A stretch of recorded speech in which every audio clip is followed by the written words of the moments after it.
Assalamualaikum sahabat Islami. Konon di zaman Nabi Musa alaihissalam, kaum Bani Israel dari kalangan pria ini mempunyai kebiasaan mandi bareng dalam keadaan posisi telanjang. Sehingga tak heran satu sama lain saling melihat aurat masing-masing. Kaum Bani Israel ini sering kali mengajak Nabi Musa alaihissalam untuk mandi bareng bersama mereka dalam posisi telanjang. Akan tetapi Nabi Musa ini orangnya sangat pemalu.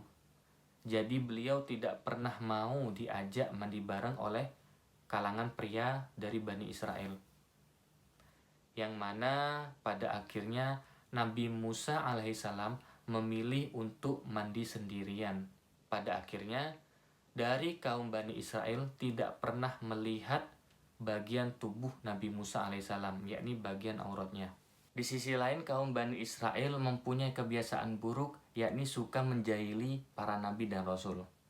Jadi kala itu, Bani Israel ini karena sering mengajak Nabi Musa alaihissalam untuk mandi bareng, tapi Nabi Musa ini sering menolaknya, akhirnya Bani Israel ini menyebarkan fitnah kepada masyarakat luas jika Nabi Musa ini mempunyai kecacatan fisik, yang mana tuduhan ini menyakitkan Nabi Musa alaihissalam.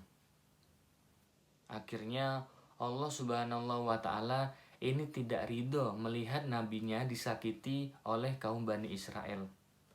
Dengan kuasanya Allah membuat kebohongan ini dihapuskan dari Nabi Musa alaihissalam. Kala itu Nabi Musa alaihissalam ini mandi sendirian di pinggir sungai, yang mana Nabi Musa ini sebelum mandi melepas semua pakaiannya dan ditaruh di sebuah batu besar.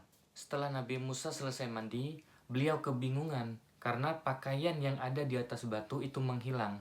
Ternyata batu yang tadi itu bergerak dan terbang sambil membawa pakaian Nabi Musa alaihissalam. Sahabat Islami, kita tahu jika batu itu adalah benda mati dan tidak bisa bergerak. Akan tetapi ini kuasa Allah subhanahu wa ta'ala. Tidak ada yang tidak mungkin bagi Allah subhanahu wa ta'ala. Akhirnya Allah menyuruh batu itu untuk terbang menjauh dari Nabi Musa alaihissalam. Nabi Musa yang melihat kejadian itu langsung berlari sambil mengejar batu itu. Tanpa sengaja beliau berlari sampai kepada kerumunan Bani Israel yang menyebar fitnah tadi. Seketika itu Bani Israel melihat dengan mata kepala sendiri bahwasanya tubuh Nabi Musa alaihissalam ini sempurna, tidak ada cacat sama sekali. Bahkan tubuh Nabi Musa ini lebih bagus dari kalangan pria kaum Bani Israel. Itulah hikmah Allah menerbangkan batu besar tadi untuk menghilangkan fitnah dari Nabi Musa alaihissalam. Akhirnya batu yang tadi membawa pakaian Nabi Musa itu berhenti. Langsung Nabi Musa alaihissalam mengambil pakaian tersebut dan menggunakannya kembali. Tanpa berpikir panjang, Nabi Musa langsung mengambil tongkatnya dan memukuli batu itu. Nabi Musa tahu jika batu ini adalah benda mati yang tidak bisa bergerak. Tapi Nabi Musa sudah kebawa emosi, yang mana batu ini akhirnya dipukuli oleh Nabi Musa selayaknya orang yang marah kepada orang yang telah menjahilinya. Kita tahu, secara logika kita, jika kayu dipukulkan kepada batu, kayu yang akan pecah.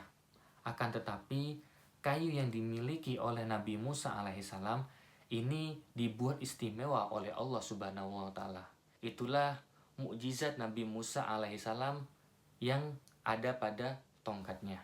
Setelah kejadian ini, kita tahu betapa kuatnya pukulan Nabi Musa kepada batu itu. Sampai batu itu meninggalkan bekas dari pukulan Nabi Musa. Yang mana Nabi Musa memukul batu itu hanya menggunakan tongkat yang terbuat dari kayu. Semoga kita semua dilindungi oleh Allah subhanahu wa ta'ala.